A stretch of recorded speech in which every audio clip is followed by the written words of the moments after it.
저는 오늘 이 본문 가지고 두 번 말씀을 전하겠습니다. 오늘 전하고요. 그리고 특별 선교 주간이 지나고 나면 또 이어서 한 번 더 이 본문을 가지고 말씀을 전할 건데요. 주제는 내 사모하는 하나님 나라. 그리고 오늘은 변화산에 오른 사람들이라는 부제를 가지고 말씀을 전하겠습니다. 자, 유발 하라리 역사학자입니다. 그가 쓴 사피엔스라고 하는 이 책에 보면 이 사피엔스라는 책 제목이 말해주듯이 그는 진화론자입니다. 진화론의 입장에서 우리 인간이 어떻게 가장 고등 동물이 될 수 있었나, 그걸 역사적인 관점에서 쓴 건데요. 세 가지 혁명이 있었기 때문에 인류가 가장 고등 동물이 될 수 있었다라는 거예요. 첫 번째가 언어 혁명입니다. 이 언어라는 이 매개를 통해서 커뮤니티, 공동체가 이루어지는 것이죠. 그래서 언어 혁명이 있고요. 두 번째가 농업 혁명입니다. 이제 커뮤니티를 이루었기 때문에 자급자족을 해야 되죠. 그래서 농업이 개발이 되고, 그리고 상업, 서로 물건을 사고 팔면서 상업이 발달이 되면서 인류가 점점 더 발전하게 되었다. 그리고 세 번째 혁명이 있는데 과학혁명입니다. 이 과학혁명을 통해서 의료기술이 발전이 되고 무기가 개발이 되고 또 인공지능이라든가 이런 과학혁명을 통하여서 인류가 온 세계를 지배하는 고등동물이 되었다. 이런 진화론적인 입장에서의 이야기인데요. 제가 유발 하라리의 모든 이야기를 다 동의하는 건 아니지만 내가 딱 한 가지 동의한다고 한다면 어떻게 인간이 이렇게 훌륭한 지위를 가질 수 있었을까? 그 이유를 유발 하라리는 이렇게 말합니다. Social activity, 인간의 사회적인 활동. 인간의 사회적인 활동. 다시 말해 인간은 공동체와의 연합이 없이는 스스로 존립할 수도 발전할 수도 없다. 이 내용은 제가 수긍을 합니다. 이건 정말 맞습니다. 하나님이 당신의 형상을 따라 당신의 모양으로 저와 여러분을 만드셨을 때 그 하나님의 형상 중에 하나가 뭐냐면 바로 사회적인 활동입니다. 왜냐하면 우리가 우리의 모양, 우리의 형상이라고 했거든요. 그래서 성부, 성자, 성령이 함께 사회적인 커뮤니티를 이루어서 그 창조 사역을 하셨듯이 하나님은 저와 여러분을 만드실 때 혼자서도 얼마든지 가능할 수 있는 그런 존재가 아니라 우리는 반드시 다른 사람과 서로 의존하는 사회적인 연합과 협력이 없이는 존립할 수 없도록 그렇게 만드셨거든요. 제가 고등학교 3학년 때 나온 시로 기억합니다. 서정윤 시인의 홀로서기. 제가 그때 이제 문학 동아리에 있었기 때문에 이 시를 처음 받아 읽고 얼마나 이 시가 좋았는지 이 시를 제가 성경을 필사 안 하면서 이 홀로서기는 필사하고 붙여놓고 이 홀로서기가요 제목은 그럴듯하죠. 시로 불릴 때는 그럴듯한데요. 이게 성경적인 의미로 볼 때는 홀로서기만큼 위험한 상태는 없습니다. 자, 창세기 2장 9절 18절 말씀인데요. 우리 같이 한번 읽어보겠습니다. 시작. 여호와 하나님이 이르시되 사람이 혼자 사는 것이 좋지 아니하니 내가 그를 위하여 돕는 배필을 지으리라 하시니라. 자, 뭐가 안 좋아요? 혼자 사는 것. 홀로서기. 시로는 멋있어요. 시로는 멋있다. 그런데요, 영적으로는 위험합니다. 혼자 사는 것, 혼자 있는 것, 홀로 서기 하겠다. 위험합니다. 좋지 않습니다. 자, 우리가 이 코로나 시대입니다. 우리에게 주는 불편함이 한두 가지가 아닙니다. 지금 다들 마스크 쓰고 계시죠. 얼마나 숨쉬기 불편하십니까? 소독해야죠. 방역해야죠. 거리두기 해야죠.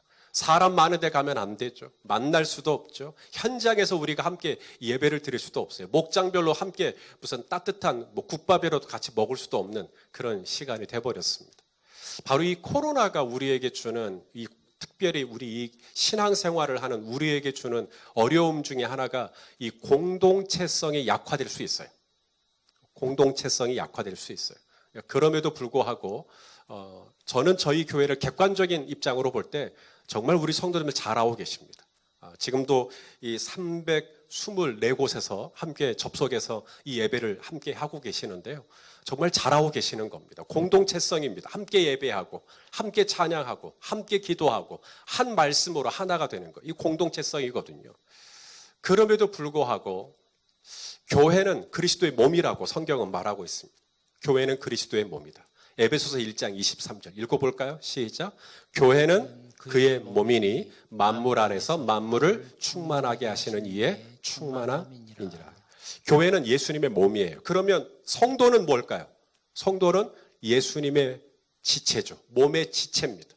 그래서 요사이 코로나 때문에 이 지체가 안 보이는 거예요. 분명히 교회는 그리스도의 몸인데 누군가는 눈을 해야 되는데 눈이 안 보이고, 누군가는 발인데 발이 안 보이고, 누군가는 입인데 입이 안 보이고, 누군가는 귀인데 귀가 안 보이고. 여러분은 오늘 이 온라인 예배를 마치고 나면 식구들과 애찬을 나누실 거예요. 맛있는 거 드실 거예요. 저는 이 예배를 마치고 나면 이제 제 자리로 돌아가서 한참 앉아 있습니다.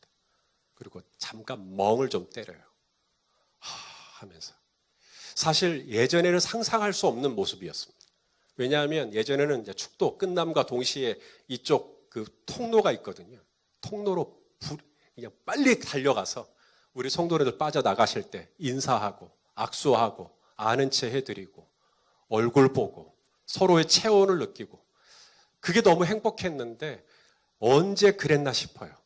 언제 그랬나 싶어요. 우리 성도님들이 너무나 그립고, 제가 가을을 타는지 그렇습니다. 왜냐하면 하나님이 우리를 그렇게 만드셔서 사회적인 존재로, 서로가 서로의 체온을 필요로 하는 존재로 우리를 그렇게 만드셨어요. 그리고 우리가 서로 그렇게 커뮤니티를 이루고 공동체를 이룰 때 우리가 존립이 가능하고 발전이 가능한데, 지금 코로나로 인하여서 만날 수도 없고 볼 수도 없고 들을 수도 없는 이런 상황에서 정말 좀 외로워요. 그런 제 마음을 주님이 아셨는지 오늘 본문에 보니까 예수님의 그런 인간적인 모습이 보이는 거예요. 오늘 예수님이 높은 산에 올라가시거든요. 이 높은 산에 올라가시는데 이제 그곳에서 예수님이 이제 변형이 되십니다. 그래서 우리는 이 높은 산이 정확히 무슨 산인지는 몰라요. 그곳에서 예수님이 변형이 되셨기 때문에 우리는 변화산이라고 말을 하지만 사실 이스라엘에 어디에도 변화산은 없어요. 누군가는 또 굳이 또 그 산을 추측을 합니다. 헐몬산일 것이다. 헐몬산일 것이다 라고 이야기하는 이유는 헐몬산이 높아요. 지난 시간 예수님이 너희는 나를 누구라 하느냐? 너희는 나를 누구라 하냐? 가이사랴 빌립보 지방. 이 이스라엘의 최북단입니다. 이 가이사랴 빌립보에 무슨 산이 있냐면 헐몬산이 있거든요. 그러니까 지리적으로 가까우니까 이 예수님이 너희는 나를 누구라 하느냐 하고 난 다음에 일어난 이야기니까 높은 산에 올라가셨다면 헐몬산일 것이다. 헐몬산은 해발 2,800m가 넘습니다. 거기는 만년설이 있다 그래요. 눈이 녹아갖고 이 눈이 녹아갖고 요단강을 만들어내는 것이죠. 그래서 헐몬산일 것이다. 또 누군가는 갈릴리 남쪽에 가면 다볼산이 있어요. 거기가 변화산일 것이다. 왜 다볼산이 변화산이냐면 거기에 변화산 기념교회가 있어요. 변화산 기념교회가 세워져 있기 때문에 다볼산이 변화산이구나. 그래서 누군가는 헐몬산, 누군가는 다볼산. 중요한 건 헐몬산이든 다볼산이든 중요한 건 거기가 어디냐가 아니고요. 우리가 주목하고 싶은 것은 예수님이 이 헐몬산이든 다볼산이든 변화산에 올라가실 때 예수님 혼자 가실 수 있죠. 예수님 혼자 가실 수 있는데 예수님 혼자 안 가요. 예수님이 누군가랑 같이 갑니다. 누구냐면 베드로, 야고보, 요한. 이 세 사람과 같이 올라가요. 그 모습입니다.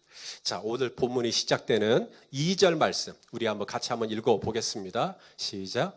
엿새 후에 예수께서 베드로와 야고보와 요한을 데리시고 따로 높은 산에 올라가셨더니 그들 앞에서 변형되사. 지금 예수님이 십자가를 목전에 두고 있거든요. 십자가를 목전에 두고 이제 이 3명의 제자만 따로 데리고 높은 산에 올라가셨다. 예수님이 이 베드로, 야고보, 요한을 따로 챙긴 건 이번뿐만이 아닙니다. 여러분, 회당장 야이로의 딸 기억하십니까? 이 회당장 야이로의 딸, 불과 12살 된 이 딸을 살리실 때, 달리다 쿰 할 때, 그때 그 역사적인 현장에 누구만 데리고 가냐면 다른 제자들은 다 밖에 있으라고 그러고 딱 이 세 제자, 베드로, 야고보, 요한만 따로 데리고 방으로 들어갑니다. 그리고 달리다 쿰 하면서 회당장 야이로의 딸을 살려내는 이 사역을 같이 하시는 거죠. 또 겟세마네 동산에서 예수님 기도하시죠. 겟세마네 동산에서 아버지 할만하시거든 이 잔을 옮겨주십시오. 그 절대절명의 기도, 그때도 제자들과 다 같이 겟세마네 동산에 올라가시지만 제자들은 저쪽, 다른 제자들은 저만큼 떨어지게 하고 이 베드로, 야고보, 요한은 예수님 가까이에 있게 합니다. 그리고 예수님은 따로 또 잠깐만 떨어져서 거기서 혼자 기도하시거든요. 이처럼 예수님이 유독 베드로와 야고보와 요한을 따로 챙기시는, 오늘 십자가를 목전에 두고 변화산에 올라가실 때도 베드로와 야고보와 요한을 따로 챙기시는. 제가 거기서 묵상한 게 두 가지인데요. 첫째, 예수님도 사람이시구나. 하나님이시지만 동시에 사람이셔요. 사람은 외로움을 느껴요. 사람은 가을을 타요. 여러분, 가을을 안 타는 사람은 인간도 아니에요. 예. 가을을 타요. 외로워요.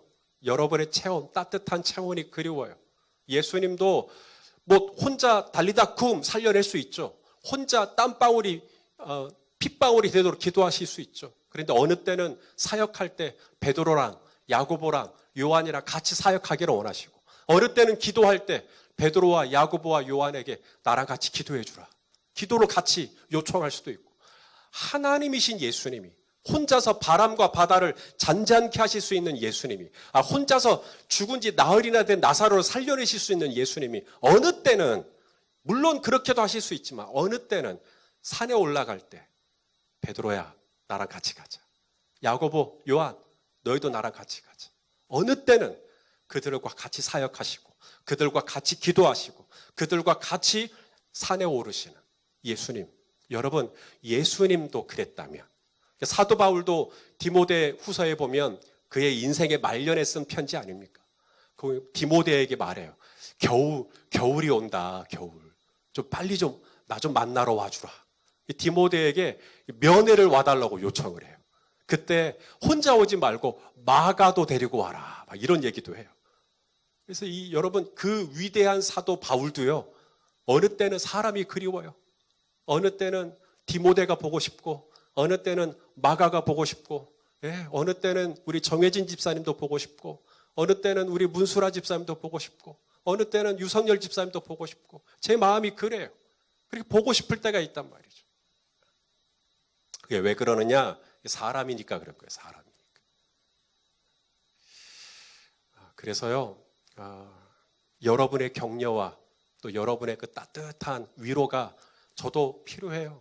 우리 목사님은 말씀과 기도에 충만하시기 때문에 어떤 외로움도 못 느끼고 그냥 항상 착각이십니다. 저 은근 외로움 많이 탑니다. 저 굉장히 연약한 죄인입니다. 여러분들께서 이렇게 많이 격려해 주시면 힘이 날 것 같습니다. 그 다음 제가 두 번째 묵상했던 게 뭐냐면, 왜 이 세 사람일까? 왜 하고 많은 제자들 중에 베드로와 야고보와 요한일까? 왜 세 사람일까? 이 베드로와 야고보와 요한이 뭐 수제자, 뭐 뛰어나니까, 믿음이 좋으니까, 신실하니까, 뭐 의로우니까, 더 깨끗하니까, 그래서 이 세 사람을 더 챙겼을까? 생각나는 게 있어요. 베드로 하면 여러분 생각나는 건 뭡니까? 칼. 그렇죠? 예수님이 잡히시던 그 새벽에, 대제사장의 종들이 와서 검과 몽치를 들고 예수님 잡아가려고 하니까 이 베드로가 칼을 뽑아가지고 휘두르죠.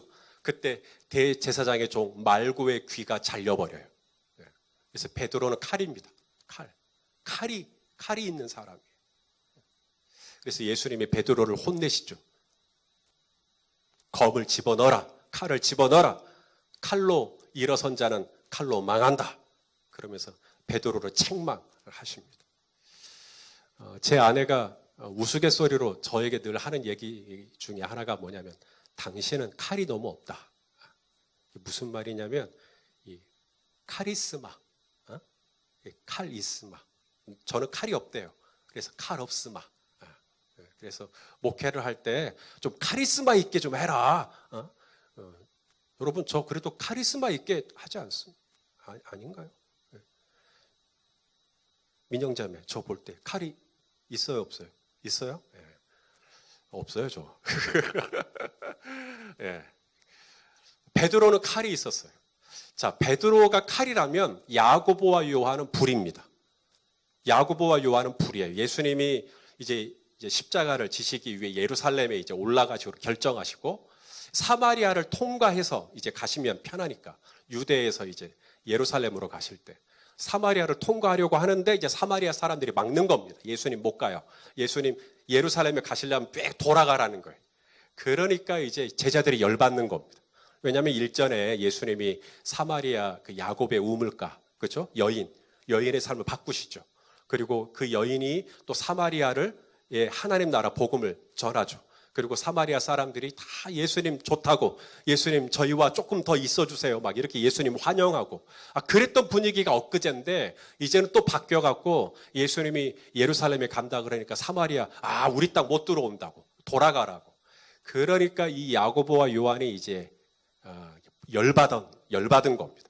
그래가지고 예수님께 뭐라 그러냐면 예수님 저희에게 허락만 해주시면 제가 불을 명해가지고 이들을 다 그냥 불로 그냥 다 멸해버리겠습니다. 이야, 엄청난 사람들입니다. 자, 누가복음 9장 54절 야고보와 요한의 요청입니다. 읽어보시죠. 시작. 제자 야고보와 요한의 일을 보고 이르되 주여 우리가 불을 명하여 하늘로부터 내려 저들을 멸하라 하기를 원하시나이까. 여기서 우리가 두 가지를 보는데요. 야고보와 요한의 믿음입니다. 이게 야고보와 요한은 어떤 믿음이 있냐면 주님 허락만 하시면 자기들이 불을 명해서 이 땅에 떨어뜨리게 할 수 있는 능력이 있다는 것을 믿고 있는 거잖아요. 그죠? 그러니까 이런 요청을 하는 거죠. 오늘 이 온라인 예배를 시청하지만 지금 온라인 말씀을 온전히 경청하지 않고 딴짓 하시는 분들, 지금 휴대폰을 보거나 딴짓 하시는 분들에게 하나님 불을 명하여 그죠? 하늘에서 내려가지고 그분들을 살짝만 좀 태워주십시오. 저는 그런 기도 못합니다. 왜냐하면 저는 그런 믿음이 없어요. 제가 이렇게 불을 막 좌지우지할 수 있는 그런 능력이 저는 없어요. 그래서 저는 그런 기도 못하는데 야고보와 요한은 자기들이 불을 명해가지고 하늘에서 내려가지고 이 사마리아를 다 태워버리겠다. 그 정도의 믿음은 있으니까 이런 기도를 하죠. 두 번째, 야고보 요한의 성정입니다. 야고보 요한이 어떤 성격인지, 어떤 성정인지, 어떤 기질인지 조금 간파가 되죠. 이 불같은 성격. 열받으면 이게 눈에 뵈는 게 없는 그런, 우리가 다혈질이라고 얘기하죠. 그런데 여러분, 다혈질을 여러분 많이 오해하고 계셔요. 이 다혈질과 분노 조절 장애는 구별된 겁니다. 우리가 기질을 연구하시는 분들의 이야기를 들어보면 기질이 크게 네 가지가 있거든요. 다혈질이 있고요, 담즙질이 있고요, 점액질이 있고요, 그리고 우울질이 있습니다. 근데 이 다혈질이 이 네 가지 기질 중에 정말 괜찮은 기질입니다. 제가 다혈질에 대한 설명을 인용을 좀 해봤는데요. 한번 여러분 보시겠습니까? 다혈질에 대한 이 인용 한번 읽어보시죠. 다 같이 시작. 열정적으로 사람을 사귀고 자신의 생각을 적극적으로 표현하고 또 다른 사람들로부터 관심받기를 좋아하고 지루한 분위기를 재미있게 바꾸는데 뛰어난 능력이 있고 따뜻하고 상냥하고 외향적이며 낙천적인 성격의 소유자로 사교적이고 에너지가 넘치는 삶을 산다. 이게 바로 이 다혈질에 대한 이 설명입니다. 어때요? 진짜 좋죠? 다혈질에 대한 설명이 너무 좋죠. 지금 다혈질이신 분들은 이 얘기만 딱 듣고 저 좀 내 얘기다. 내 얘기. 낙천적이고 사교적이고 그 지루한 분위기를 아주 유쾌한 분위기로 바꿀 수 있는 뛰어난 능력이 있고. 그런데 모든 기질에는 좋은 점이 있으면 또 약점도 있거든요. 이 다혈질의 약점이 또 있습니다. 자, 다혈질의 약점도 한번 읽어보시죠. 시작. 다소 절제와 책임감, 또 성실성이 부족하여 남에게 점수를 딸 수 있는 일만 하고 싶어 하고요. 약속 시간을 잘 까먹어요. 돈 관리하는 것을 귀찮아하고요. 수입보다는 지출이 더 많고 일을 버리기는 잘하는데 수습은 남에게 맡기는 경향이 있다. 뭐 이 정도입니다. 예, 경향이 있다. 그래서 모든 기질마다 다 장점이 있고 약점이 있지만 저는 그래도 연립배대교회를 개척하고 16년 목회하면서 제일 좋아하는 기질은 다혈질입니다. 이 다혈질이요, 교회 분위기를 주도해요. 다혈질이 많은 곳은 항상 웃음이 끊이질 않습니다. 다혈질이 많은 곳은 항상 환호가 있어요. 축제가 있어요. 이 다혈질은 분위기가 밝아요. 다혈질은 늘 박수를 쳐요. 노래를 불러요. 춤을 춰요. 저는 거기 있고 싶어요. 그래서 다혈질이 너무 좋아요, 저는. 저는 저희 교회 24개 모든 목자와 목녀들이 다혈질이기를 축복해요. 다 다혈질이었으면 좋겠어요. 모든 목자와 목녀들이 다혈질이면 여러분의 단톡방은 난리가 날 거예요. 매일매일 축제, 매일매일. 그런데 그거 안 되죠. 누구 닮아갖고 그래요. 예, 꼭 교회는 누구 닮아버린다 그러더라고요. 그래갖고 다들 소심해. 다들 내성적이고. 여러분이 단톡방에 아무 응답이 없죠. 목자, 목녀들 그것 때문에 맨날 상처받는다 그래요. 예. 그러니까 어찌하면 좋을까요? 제가 바뀌어야 여러분이 바뀔 것 같은데. 예. 어쩌다가 여기까지 나왔는지 모르겠습니다. 자, 야고보와 요한. 이 하늘에서 이 불을 명하여 이 사마리아 사람들을 다 멸해버리겠다. 그래서 예수님이 이 야고보와 요한에게 별명을 붙여줍니다. 따라서 할래요? 보아너게. 따라서 보아너게. 예, 이게 어떻게 들으면 빵 이름 같아요. 보아너게. 예, 빵 이름. 이게 보아너게가 우레의 아들, son of thunder, 천둥의 아들 그 뜻이거든요. 그래서 이 야고보와 요한의 성정이 어떤지를 알 수 있는 대목입니다. 그러니까 예수님이 이 변화산에 올라갈 때 왜 베드로와 야고보와 요한을 챙기셨을까? 그들이 다른 제자들보다 더 믿음이 좋고 더 신실하고 더 의롭고 그래서가 아니라 어쩌면 한쪽은 칼이에요. 언제 또 누구의 귀를 잘라버릴지 모르는 칼이에요. 한쪽은 불이에요. 언제 터질지 몰라요. 그래서 예수님이 이 세 사람을 더 챙기신 거 아닐까? 더 약하니까, 더 깨지기 쉬우니까, 더 넘어지기 쉬우니까, 더 연약하니까, 더 질그릇 같으니까. 그래서 이 세 사람을 챙기신 게 아닐까? 사랑하시는 형제자매 여러분은 어떻습니까? 주님이 내버려둬도 괜찮나요? 여러분은 그냥 산 밑에 두고 알아서 잘할 거니까 주님이 나는 좀 믿어주고 나는 좀 이 코로나 때 가만히 둬도 나 혼자 충분히 신앙생활 할 수 있어요? 나는 혼자 기도하고 혼자 말씀 보고 혼자 찬송하고 막 혼자 묵상하고 나는 얼마든지 가능해요? 주님이 내버려둬도 괜찮아요? 아니면 나도 베드로, 야고보, 요한처럼 주님 저도 좀 챙겨주세요. 주님 저도 야이로 회당장의 딸 살려낼 때 저도 같이, 주님 저도 겟세마리 동산에서 저도 같이, 변화산에서 저도 같이. 여러분 나는 어떻습니까? 일전에 저희 교회 한 자매님으로부터 제가 장문의 문자를 좀 받았는데요. 그분의 아픈 고백이었어요. 이분은 남편이 믿지 않아요. 지금도 혼자 조용한 방에서 지금 휴대폰, 모바일로 지금 온라인으로 아마 들으시고 계실 겁니다. 그렇게 예배를 드리신다 하시더라고요. 이 예배 시간이 되면 조용히 방 한쪽에 가서 이제 휴대폰 모바일로 예배를 온라인 예배를 드리시는 건데 혼자 그 방에서 혼자 찬송하는 것이죠. 찬송을 하는데 뜨거운 눈물이 쏟아지는 거예요. 기도를 하는데 그냥 아멘 아멘 하면서 마음이 그냥 뜨거워지는 거예요. 말씀을 듣는데 말씀이 너무너무 꿀송이처럼 닿는 거예요.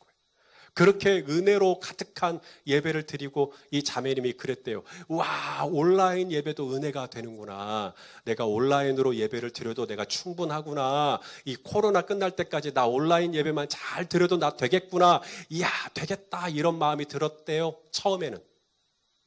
근데 이게 한 주, 두 주, 한 달, 두 달, 지금 6개월, 그죠? 지금 7개월. 이 자매님이 지치신 거죠. 저한테 이제 문자가 온 겁니다. 목사님, 저도 이제 저 혼자 제가 충분히 방에서 혼자 기도하고 찬양하고 기도하고 할 수 있을 줄 알았는데 시간이 지나니까 이 현장성이 없는 예배, 현장성이 없는 이 경건이 저를 참 무력하게 하고 약하게 합니다. 라고 하는 안타까운 고백이셨어요. 여러분, 그분뿐이겠습니까? 주님이 저와 여러분의 손은 잡고 우리 변화산에 가자 할 때 내버려둬도 괜찮나요? 여러분은 지금 혼자 충분히 나는 큐티 잘하니까, 나는 기도 잘하니까, 나는 말씀 잘 보니까, 나는 괜찮아.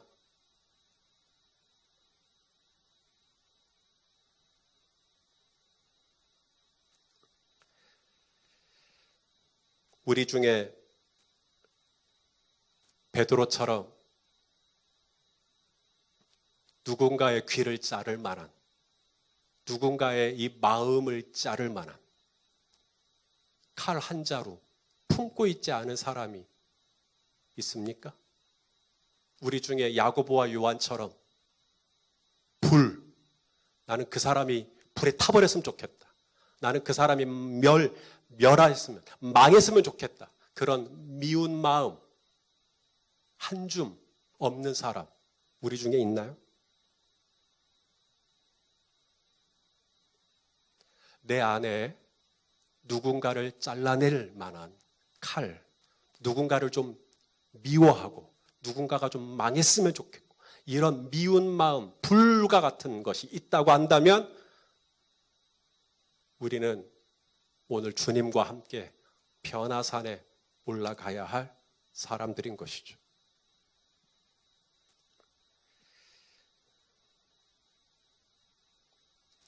저는 우리 성도님들이 보시기에 저 소리선 목사 어떻게 보이시는지 모르겠습니다.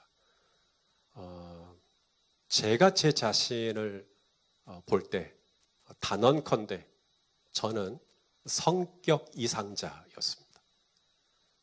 그렇게 안 보이실 거예요. 그런데 제가 제 자신을 볼 때 과거에 저는 정말 성격이 아주 괴팍한, 아주 이해하기 어려운 그런 이상한 사람이었습니다. 제 아내가 잘 알아요.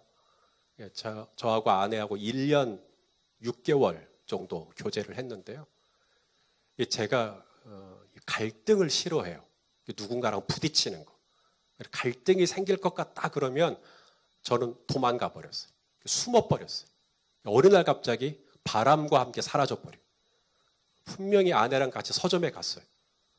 뭐 영화관을 가든지 이렇게 갔는데 제가 뭔가 삐진 거죠.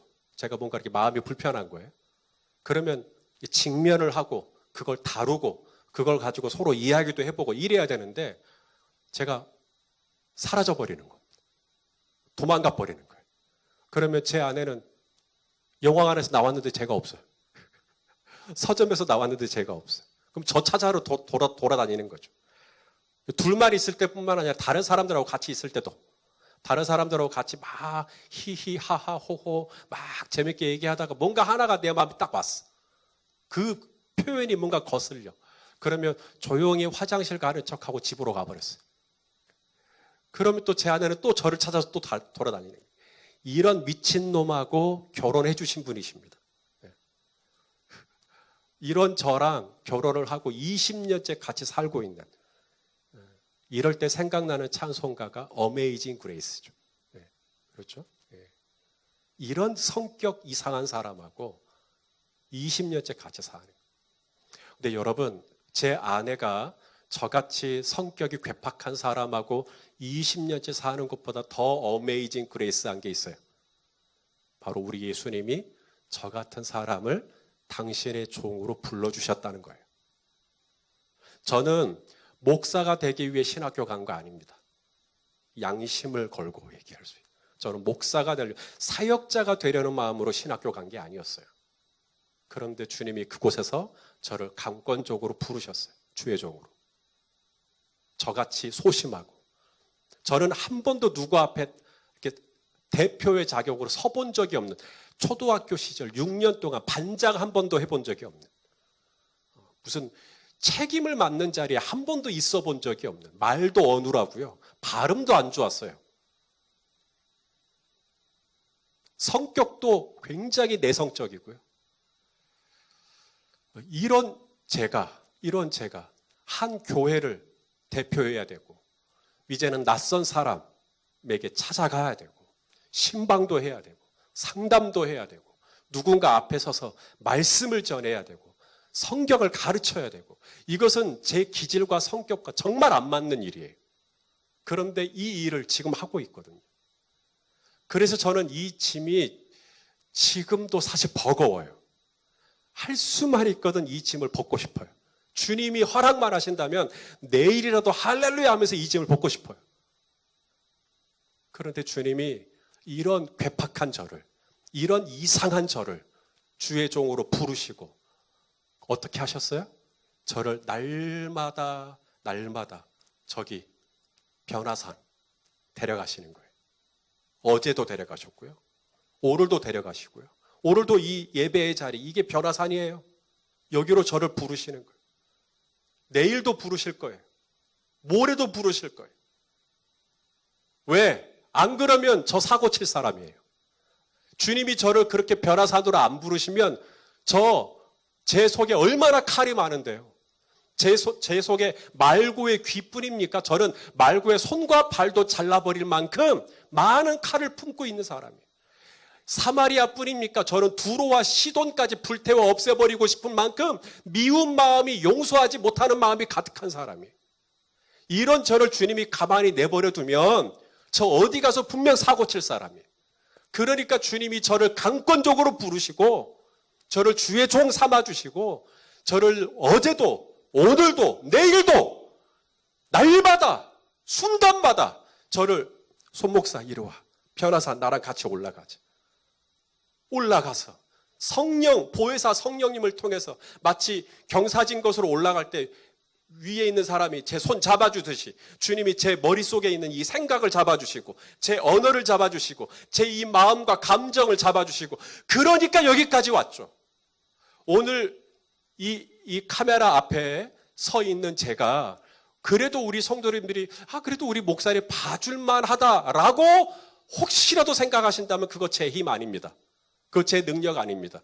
겸손해서가 아니라 정직하게 고백하건대 그거 제 힘 아닙니다. 주님이 지난 시간 이 못난 이 죄인 중에 괴수인 저를 끄집어 당겨서 저를 변화산으로 올라가게 하셔서 거기서 예수님만 변형되신 게 아니라 성령님을 통하여서 내 안에 삶의 한 절이라도 예수님 닮아가도록 그렇게 내 생각을 바꾸시고 내 가치관을 만지시고 제 어떤 습관을 바꾸시고 그렇게 해주셨기에 여기까지 온 거지. 그 전적인 주님의 은혜입니다. 사랑하시는 형제자매 여러분, 이번 한 주간 저는 여러분이 어디 가서 뭐 할지 잘 모르겠어요. 어떤 계획을 가지고 계실지 저 잘 모르겠어요. 하지만 제가 아무리 무지한 목사라도 제가 알고 있는 한 가지가 있습니다. 그것은 뭐냐면 이번 한 주간 주님은 변함없이 저에게도 하셨듯이 여러분에게도 주님은 변화산으로 초대하실 거예요. 내일 아침 눈 뜨자마자 송장로야 일어났냐? 나랑 같이 변화산에 가자. 어등산, 물론 어등산도 좋죠. 무등산도 좋죠. 그런데 저와 여러분이 꼭 주님과 함께 올라가야 할 산, 헐몬산이 됐든 다볼산이 됐든 중요한 건 변화산. 그곳에 가셔서 성령님을 통해, 말씀을 통해 내 생각을 바꾸시고, 내 언어를 바꾸시고, 내 삶의 방향을 바꾸시고, 나의 가치관을 바꾸시고, 나의 습관을 바꾸시고, 나의 옛사람을 바꾸시고, 내 상처를 싸매시는, 그래서 내 속에 있는 칼, 내가 이런 칼을 품고 있었구나. 주님이 그 칼을 무디게 하시고, 내 안에 이런 불이 있구나, 미움이 있구나, 용서하지 못하는 마음이 있구나. 이 불을 식게 만드시는, 주님이 그렇게 나를 바꿔가시는 이런 신실한 손길이 이번 한 주간 우리 성도님들의 삶에 지속될 거라는 것, 저 그것은 알고 있습니다. 이번 한 주간도 주님이 베드로야, 야고보야, 요한아, 정집사, 최집사, 김집사 부르실 때, 네 주님, 저 여기 있습니다.